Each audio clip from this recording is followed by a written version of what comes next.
urged continued investment in youth empowerment. The event also honored notable personalities, including Akwa Ibom State Governor Pastor Umoino, Afrexim Bank Chairman Dr. Benedict Orama, and BUA Group's Abdul Samad Rabiu for their contributions to governance and business on the continent. Hear this one. Thousands of 2025 Unified Tertiary Matriculation Exam candidates, UTME, are preparing a lawsuit against the Joint Admissions and Matriculations Board, JAM, following widespread reports of technical glitches and incomplete questions during the exams. Education advocate Alex Onyea, Chief Executive Officer of Educare, revealed that over 8,000 students had formally lodged complaints and would approach the Federal High Court for redress. Candidates are demanding transparency, including access to mark sheets and the ability to verify or dispute their scores. The controversy follows JAM's release of results showing that over 1.5 million out of 1.9 million candidates scored below 200 marks, while the Education Minister linked the outcome to successful anti-malpractice efforts. Affected students and parents are demanding accountability. Many candidates have testified to issues like missing questions, with some claiming drastic score drops compared to previous years, raising alarms about fairness and student well-being. We'll go on a break now and return with business news.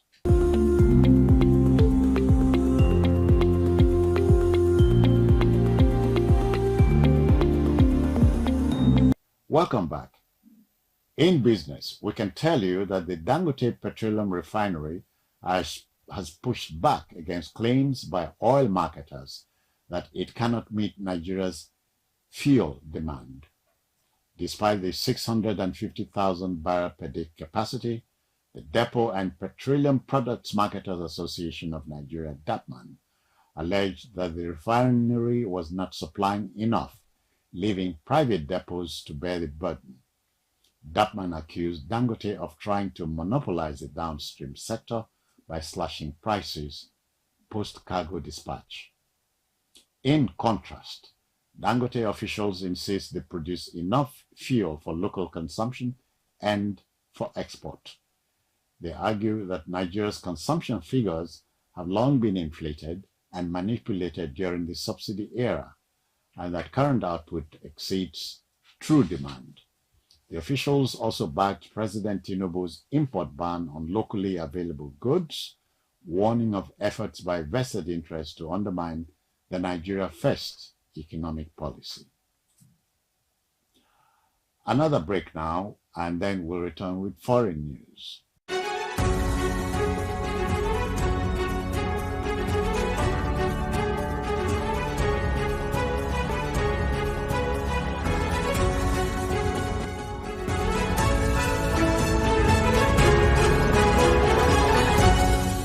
Welcome back. In foreign news, we can tell you that labor unions and care sector leaders in the UK have condemned the government's proposed immigration policy that would ban the recruitment of foreign care workers. Critics say the policy, part of a new immigration white paper aimed at reducing legal migration, could cripple an already overstretched and underfunded care system. Unions argue that migrant workers were vital to the sector's survival, with over 58,000 recruited in 2023 alone. Care England CEO Professor Martin Green and Unison Secretary Christina McCarney both slammed the move, warning it would worsen existing staff shortages. They also criticized the government for labeling care jobs low-skilled and failing to support the workforce with better pay and recognition. Meanwhile, the UK government maintains that the policy is part of a broader effort to invest in domestic labor and reduce dependence on immigration. And lastly, entertainment news.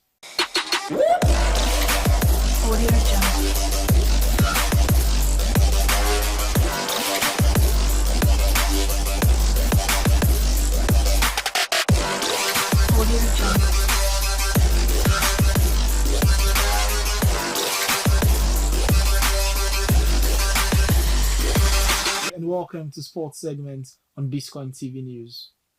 Remo Stars have been crowned champions of the 2024-25 Nigerian Premier Football League after the 4-1 win over Ikorodu City in a matchday 37 game on Sunday in Ikenne. The Sky Blue Stars came from a goal down to thrash their Southwest rivals and also dent their hopes of picking a continental ticket in their debut NPFL campaign. Already confirmed as champions 2 weeks ago, Remo Stars marched into the field for their coronation day with a guard of honor from their visitors. Inside an electrifying stadium filled with thousands of supporters who came to witness their historic day. Also among the spectators was the governor of Ogun State, Dapo Abiodun, who joined the president of the Nigerian Football Federation, Ibrahim Gusso, NPFL chairman Benga Elegbeleye, and other league officials. Finally on sports, Paris Saint-Germain forward Ousmane Dembele was named the Ligue 1 Player of the Year on Sunday. After leading the club to a 13th French league title and the Champions League final, Dembele is the top scorer in Ligue 1 this season with 21 goals and has struck 33 times in 46 matches across all competitions, including 8 goals in Europe. He succeeds Kylian Mbappe, who won the prize 5 times in a row before departing for Real Madrid at the end of last season. Luis Enrique earned Coach of the Year honors at the UNFP Trophies Gala, while Desire Dale took home the prize for the best young player in Ligue 1. PSG are on course for a treble after easing to an 11th Ligue 1 title in 13 years. They will play Inter Milan in the Champions League final on May 31st, a week after facing Reims in the French Cup showpiece. That's all on sports.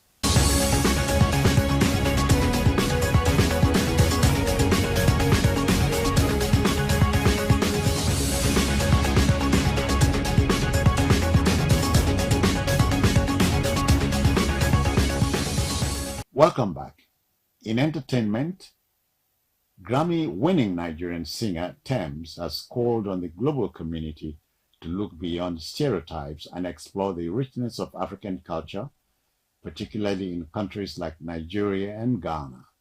Speaking during a brief red carpet interview at the 2025 Met Gala, Tems encouraged critics and curious minds alike to visit African nations and witness the beauty and creativity that define daily life across the continent. She emphasized that the true African experience can only be understood by seeing and feeling it firsthand. Tems highlighted the vibrancy of African life through its traditions, music, fashion, and resilient spirit. She pointed out that Africa's allure isn't just in tourist attractions, but in the way its people express themselves through song, style, and culture. Beyond the Afrobeat, she noted that African music spanned a range of genres, including Amapiano, Afro-soul, Afro-jazz, and R&B genres until underexplored by global audiences. According to her, Africa's creative potential was vast and continues to evolve, offering the world much more than it often expects. That would be all on Biscon TV News for now, compiled and produced by Favor Ajagbe. I am Jones Hussein. Many thanks for watching.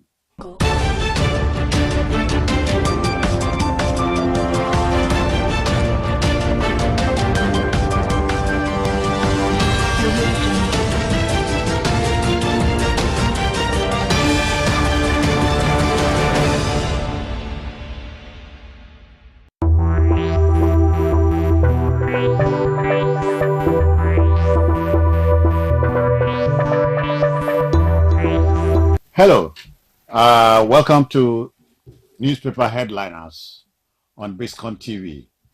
Of course, the papers will share the stories with you, give context in the hope that you step out there, pick a copy or copies of your favorite papers, sort the stories. All right, the first paper on call is the New Telegraph. The Telegraph leads with insecurity. Reps' invitation to governors' state assemblies unlawful, according to lawyers. Well, there'll always be debates, intensive debates about these things. At first glance, you would say the lawyers are correct in saying inviting governors to an insecurity meeting by the National Assembly was wrong. But again, I have some riders here. The lawyers are citing immunity, separation of powers, want media parade of crime suspects prohibited. Well, that had been discussed over time. But Danny backs Senate's National Security Summit, calls for strategic action. In between the insecurity in my country, your country, is giving us sleepless nights, and so something concrete must be done.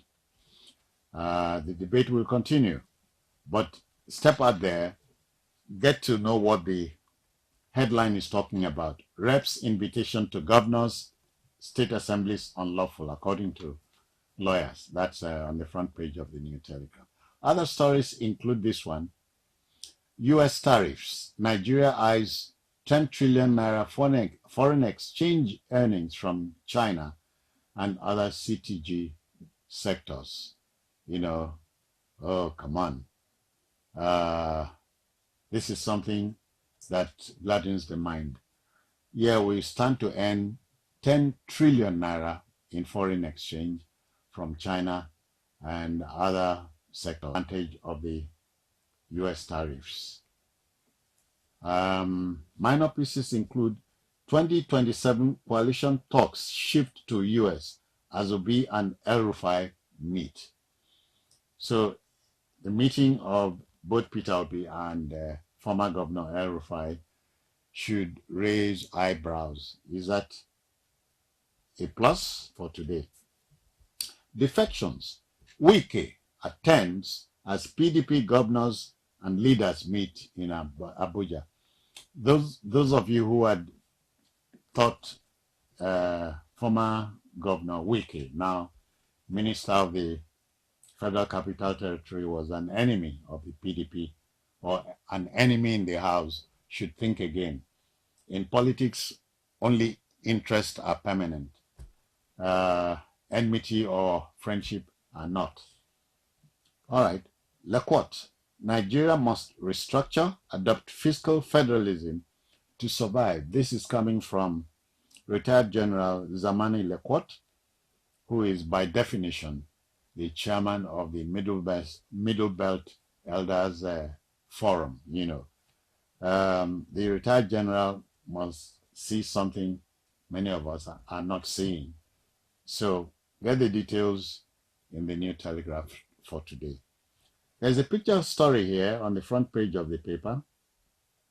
Shows Mr. President in a handshake with a Minister of Information and National Orientation, Mohammed Idris, and former Zamfara Governor Abdulaziz Yari, as the president received political stakeholders from Kebbi, Sokoto, and Zamfara State at the presidential villa. You know, that's something for you to swat. No more wars. Pope Leo appeals in first Sunday address. Know that the current pontiff is a mathematician, and he has calculated that the wars we have in different theaters around the world. Okay then. The next paper is this one, Daily Trust. The Daily Trust, the lead story is Ganduje under fire over one-party state comment. Don't forget, Alhaji Ganduje is the chairman of the ruling party, the All Progressives Congress. He had made a comment regarding a one-party state.